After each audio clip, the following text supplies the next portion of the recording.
The morning started like any other on the planet Zalara. Captain Lee Hyun was drinking his morning tea when the alarms began screaming through the ship's corridors. He jumped up, tea spilling across his uniform, and rushed to the command center. What he saw on the main screen made his blood run cold. A wall of asteroids, massive chunks of rock and metal, was heading straight for his home planet. But these weren't normal asteroids. They were moving too fast, too organized. Someone or something had turned them into weapons. "How long do we have?" he asked, his voice steady despite the fear creeping up his throat. Dr. Park Gino, their head scientist, looked up from his calculations. His face was pale. 47 days, Captain. Maybe less. The Zalari people had always been peaceful. Their beautiful crystal cities gleamed under their twin suns, and their technology was advanced enough to keep them comfortable and safe. But it wasn't built for war. It wasn't built to stop mountains of rock flying at them at incredible speeds. "Can we evacuate?" asked Communications Officer Kim Nari. Captain Lee shook his head slowly. 15 billion people, in 47 days. It's impossible. They had to find another way. The Zalari had always been good at building things, at creating beautiful art, at solving complex problems. But they had never needed to fight. Now they wished they had learned. "Send out the distress signal," Captain Lee ordered. "To everyone, every species, every planet within range. Tell them what's happening." Kim Nari's fingers flew over her controls. The signal went out across space, carrying a simple message. "Help us, please." It wasn't fancy or filled with diplomatic language. It was just the truth. They were going to die unless someone saved them. The first few days brought hope. Surely someone would come. The galaxy was full of advanced civilizations with powerful ships and weapons. The Zalari had traded with them, shared scientific knowledge, attended their conferences. Someone would help. But day after day passed and the silence was deafening. "Any responses?" Captain Lee asked every morning. "Nothing," Kim Nari replied every time. The asteroids kept getting closer. They could see them now without telescopes, dark spots growing larger against the star field. Dr. Park worked around the clock, trying different solutions. Maybe they could build a shield. Maybe they could push the asteroids away somehow. But every calculation showed the same result. They didn't have enough time or power. "The Vorgani Empire passed through Sector 7 yesterday," reported Lieutenant Choi Dana. They didn't even slow down. Captain Lee felt his heart sink. The Vorgani had some of the most powerful ships in the galaxy. If they wouldn't help, who would? "What about the Crystalline Federation?" asked someone. "They sent a diplomatic note," Kim Nari said, reading from her screen. "They expressed their deep concern for our situation and their sincere hope that we would find a solution." "But no actual help," Captain Lee said bitterly. The days blurred together. The Zalari government tried everything. They offered trade, deals, technology, even parts of their planet to anyone who would help. They begged, they pleaded, they kept reminding other species of all the times they had helped them. None of it mattered. 28 days left, Dr. Park announced one morning. His voice was hollow, defeated. The whole command center fell silent.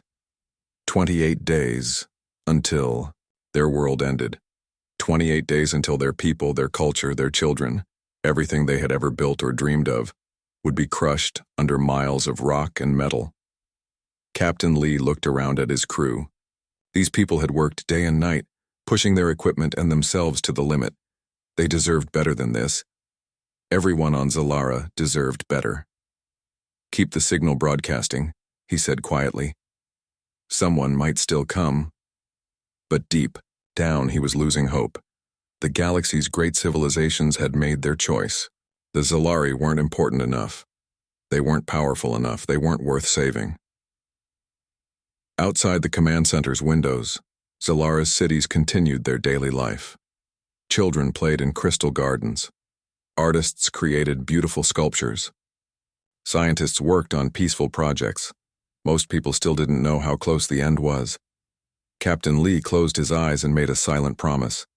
If somehow, impossibly, they survived this, the Zalari would remember who had abandoned them. And more importantly, they would remember anyone who came to help. But right now it looked like that list would be empty. The asteroid swarm kept coming, and the galaxy stayed silent.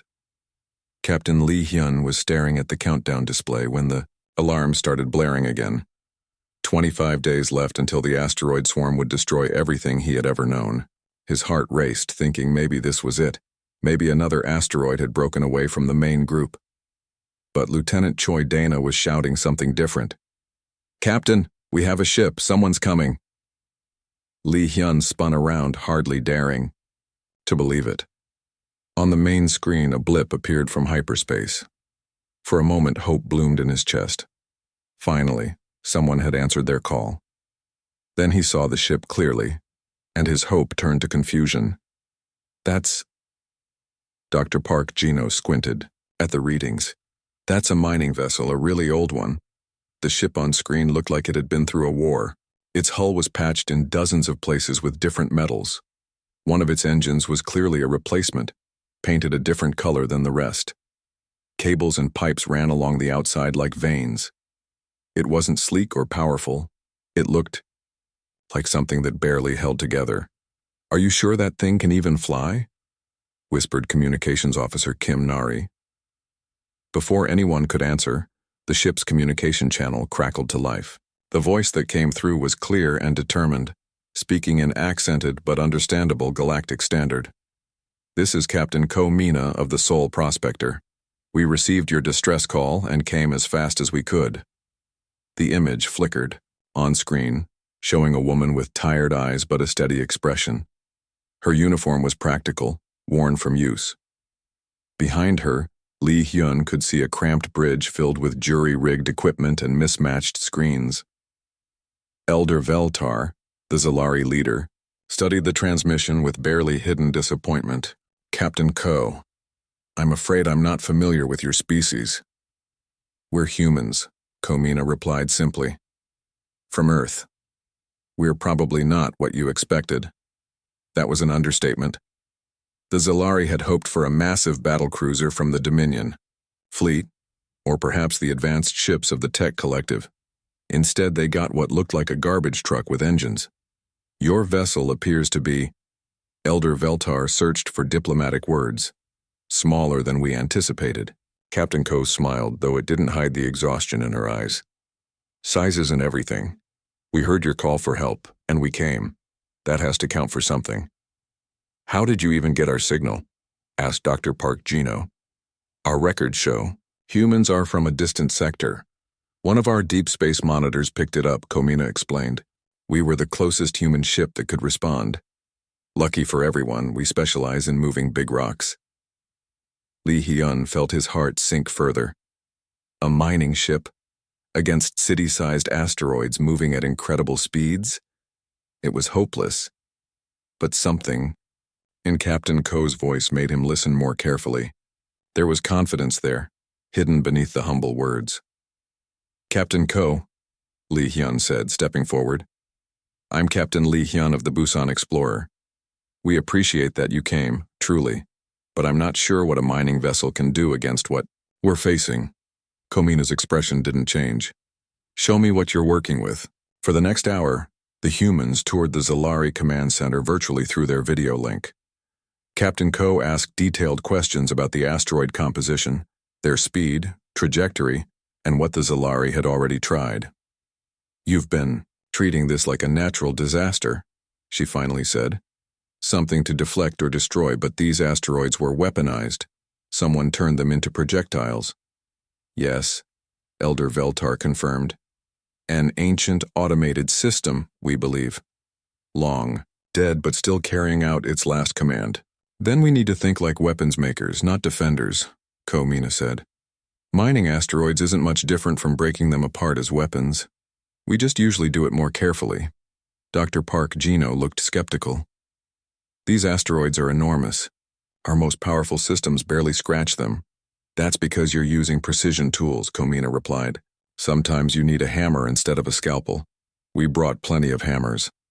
Through the video link, they could see her small crew moving with purpose.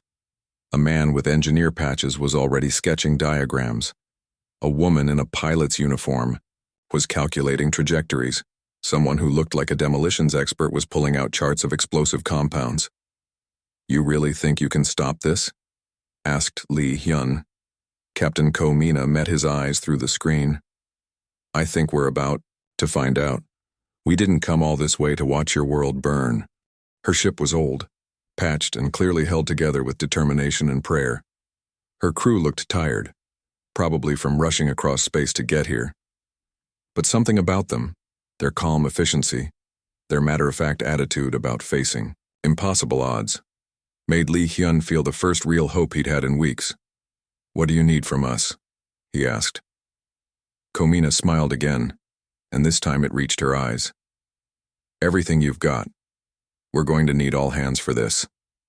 As the Soul Prospector moved closer to their position, Lee Hyun realized something important. Yes, they were still facing destruction. Yes, this mining ship looked like it shouldn't be able to help. But for the first time since the crisis began, the Zalari weren't alone. "Your plan is completely impossible," Dr. Park Gino said, staring at the human drawings that covered their conference table. The equations didn't make sense. The calculations were rough, filled with approximations where precision should be. Everything about it violated basic physics. Engineer Shin Woo just grinned and tapped his finger on the paper. Maybe impossible is just another word for hasn't been tried yet. Captain Lee Hyun studied the crude sketches again. The humans wanted to use mining charges, basically controlled explosions, to break apart the incoming asteroids. But their plan wasn't elegant like Zalari technology usually was. It was messy, dangerous, and relied on timing that would make a clockmaker nervous. "Let me understand this," said Elder Veltar slowly. "You want to send small ships directly into the asteroid field, plant explosives, and hope they detonate at exactly the right moment to split the rocks apart?" Captain Ko Mina nodded. "That's the basic idea. We're not trying to destroy them completely. We just need to break them into smaller pieces that will miss your planet or burn up in the atmosphere." "But the timing," protested Dr. Park. "1 second too early or too late and the explosions will push the asteroids directly at us instead of away." "Which is why we need your computers," said Pilot Lee Day, pointing to the Zalari's advanced calculation systems. "You guys are good with numbers. We're good with making things explode at the right time." What followed was the strangest collaboration Captain Lee had ever seen. The Zalari, with their precise crystalline technology and mathematical perfection, worked alongside humans who seemed to make things up as they went along. Mechanics officer Jung Hyo took apart their most sensitive equipment and rebuilt it with spare parts from the human ship. "Your stuff is too complicated," she explained to horrified Zalari engineers. "Sometimes simple is better." She was right, though no one wanted to admit it. The hybrid devices she created were ugly, clunky, and looked like they'd fall apart if you sneezed on them. But they worked in ways the elegant Zalari equipment couldn't. "How did you know to combine those components?" asked Dr. Park, watching Jung Hyo wire together circuits that shouldn't have been compatible. "I didn't," she replied cheerfully. "I just figured it was worth trying." This was the human way. Try things, fail, try again, with what you learned. It drove the Zalari crazy. They preferred to calculate every possibility before acting. The humans preferred to act and calculate on the fly. Chief demolitions expert Yoon Seo spent hours with Dr. Park, teaching him about explosives while learning about asteroid composition. "Your rocks have a lot of metal veins," she observed, studying their samples. "That's good. Metal conducts force differently than stone." "Can you use that?" Dr. Park asked. "Oh yes," Yoon Seo smiled. "We can absolutely use that." She began modifying their mining charges, adding Zalari crystalline components that would help direct the explosive force along the metal veins.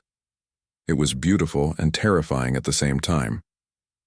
Navigator Bae Tae worked with Communications Officer Kim Nari to coordinate what would become the most complex space maneuver anyone had attempted. Dozens of small ships would have to fly in perfect formation through a field of moving asteroids, each placing charges at exactly the right spot. "The margin for error is almost zero," Kim Nari worried. "Almost zero isn't the same as zero," Bae Tae replied. We just need to be really, really good. Days blurred together as both crews worked without stopping. Captain Lee watched in amazement as his people and the humans found ways to combine their technologies that shouldn't have worked, but somehow did. The humans had a saying: if it's stupid but it works, it's not stupid. The Zalari were learning to appreciate this philosophy. Your mining ship's power core, Dr. Park said during one planning session. It's incredibly inefficient compared to our reactors. Inefficient, maybe, agreed Engineer Shin. But it can take a beating. Your reactors are like expensive watches, beautiful and precise until you drop them. He was right. When they ran stress tests, the Zalari equipment failed under conditions that barely made the human machinery hiccup. Pilot Lee Day spent hours in simulators with Zalari pilots, teaching them to fly sloppy but effective, as she called it. Stop trying to make perfect approaches, she instructed. The asteroids are moving. The debris will throw you off course. Plan for chaos, not perfection. With 17 days left until impact, Lieutenant Choi Dana made a disturbing discovery. The explosions will leave residual radiation, she reported. Not dangerous on the ground, but our ships will be fried if they're too close when the charges blow, finished Captain Ko grimly. Silence fell over the mixed human Zalari crew. They all understood what this meant. Some of the ships might not make it out of the blast zones in time. Well, said Sergeant Major Kwan Ho after a moment, nobody said saving a planet would be easy. The crazy, impossible plan was coming together. It was beautiful and terrifying, elegant and crude, precise and chaotic, all at once. 20 billion. People were counting on it working. Time was running out. The final calculations were done. 12 days until the asteroids would turn their world into dust and rock. The plan was ready, but Navigator Beite sat staring at his screen with growing dread. Something was wrong. Captain Ko, he called out, his voice tight. We have a problem. Captain Ko Mina hurried over, followed by Captain Lee Hyun and Dr. Park Jino.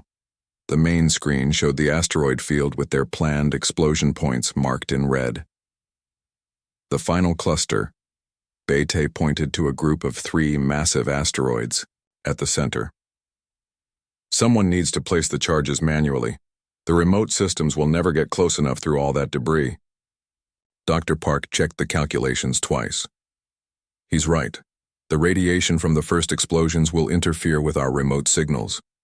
Those 3 asteroids will need someone to fly in and set the charges by hand. How close? Asked Captain Ko quietly. Close enough that...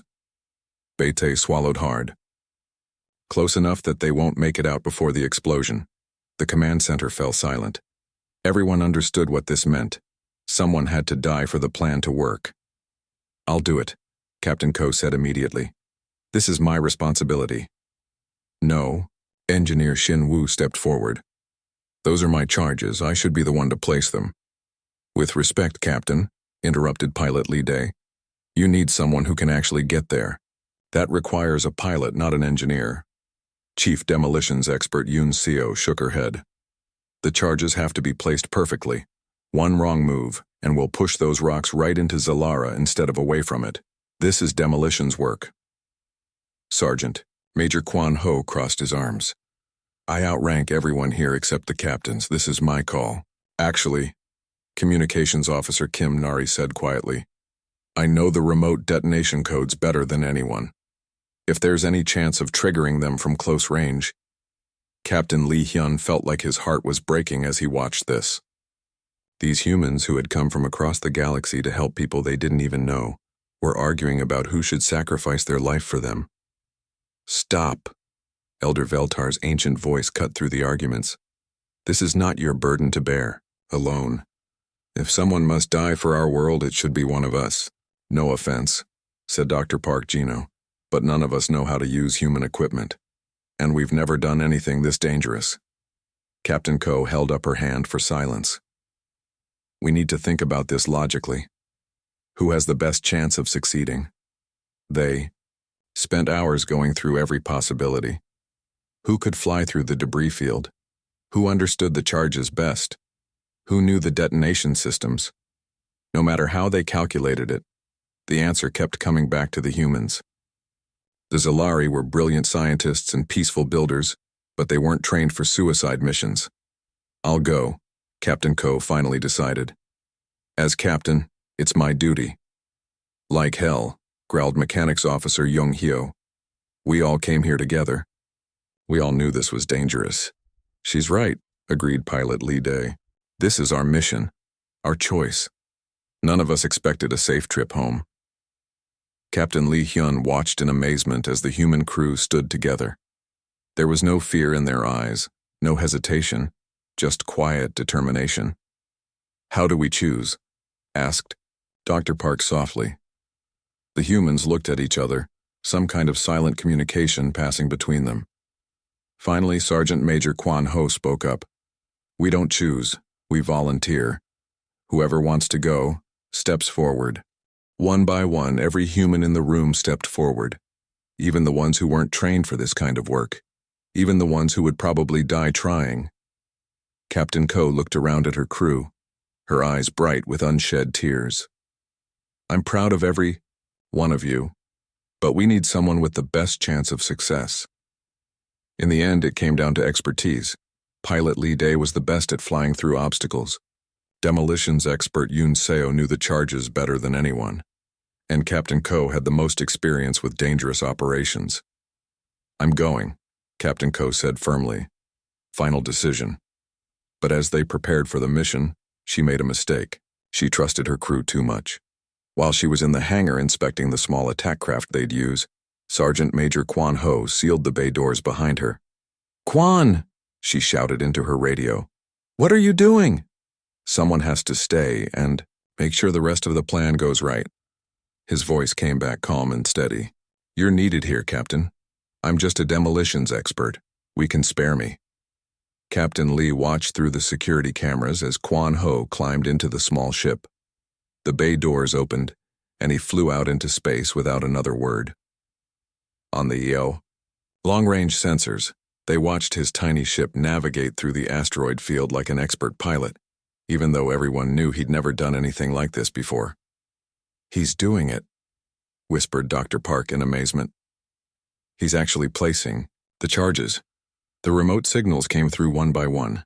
First charge planted, second charge planted, third charge planted. All charges set, came Kwan Ho's voice over the radio, surprisingly calm. Tell my crew I said it was an honor flying with them. Before anyone could respond, the screen filled with light. The explosion lit up space like a new star being born. When the glare faded, there was no sign of Sergeant Major Kwan Ho or his ship. But the asteroids were breaking apart, their fragments scattering harmlessly into space. The Seoul Prospector's crew stood in silence, tears running down their faces. Captain Lee Hyun felt his own eyes burning. One man had just saved 20 billion lives, and they didn't even know his first name. 3 months after the asteroids were destroyed, the planet Zalara threw its biggest celebration in 1,000 years. Crystal towers sparkled with new lights, streets filled with laughing children who would never know how close they'd come to death. Music played from every corner of every city, but in the great plaza of their capital, something more serious was happening. Captain Lee Hyun stood beside Elder Veltar as they unveiled the monument. It wasn't made of their usual pretty crystals. Instead, it was built from pieces of the Seoul Prospector. Twisted metal, burned hull plates, fragments of the ship that had saved them all. Sergeant Major Kwan Ho, Elder Veltar read the names aloud. Engineer Shin Woo, Pilot Lee Dae, Captain Ko Mina, Mechanics Officer Jung Hyo, Navigator Bae Tae, Communications Officer Kim Nari, Chief Demolitions Expert Yoon Seo. Each name was carved deep into the metal, surrounded by words in every language the Zalari knew. Heroes, saviors, the ones who answered when no one else would. Captain Ko Mina stood quietly beside the monument. She was the only survivor from her original crew.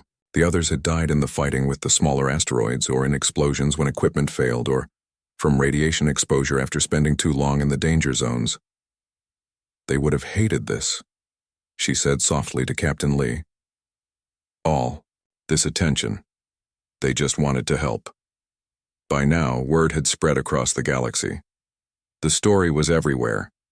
How a species called humans had risked everything to save strangers.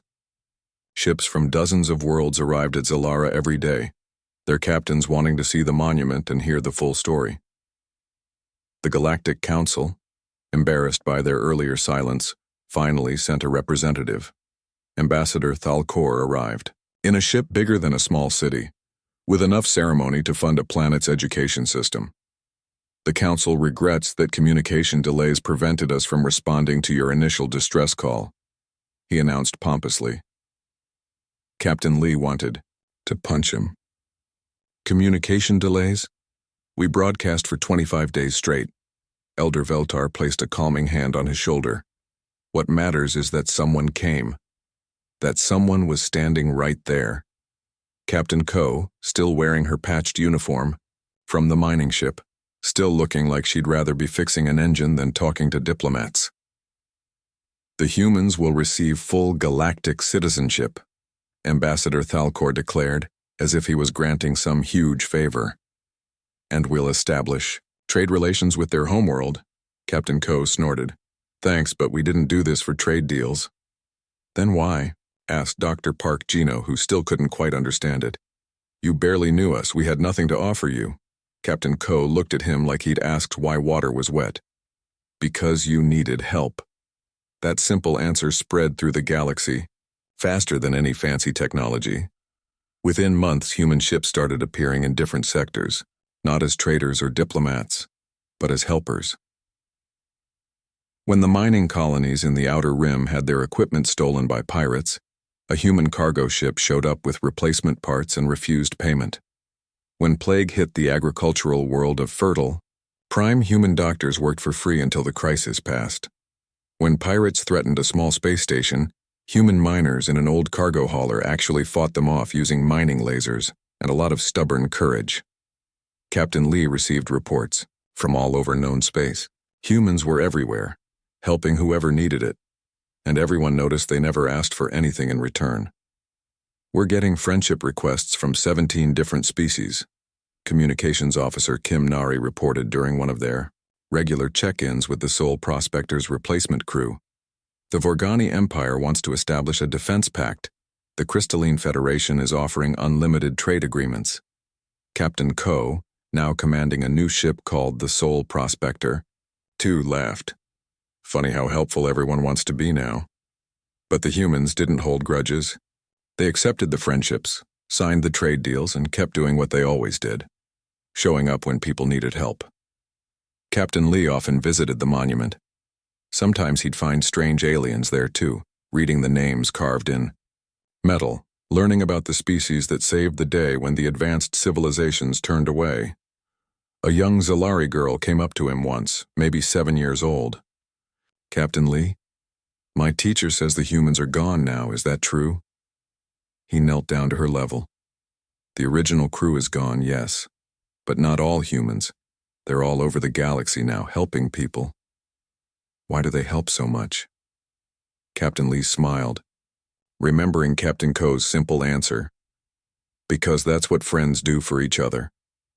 The little girl nodded, as if this made perfect sense, which Captain Lee realized it did. These days, when a species sent out a distress call, they often got multiple responses, but everyone knew which ships would definitely show up. The ones with human crews, patched hulls, and stubborn determination to help whoever needed it. The galaxy had learned something important. Sometimes the most advanced technology, the biggest, ships and the strongest weapons weren't what mattered. Sometimes you just needed someone willing to listen to your call for help and answer it.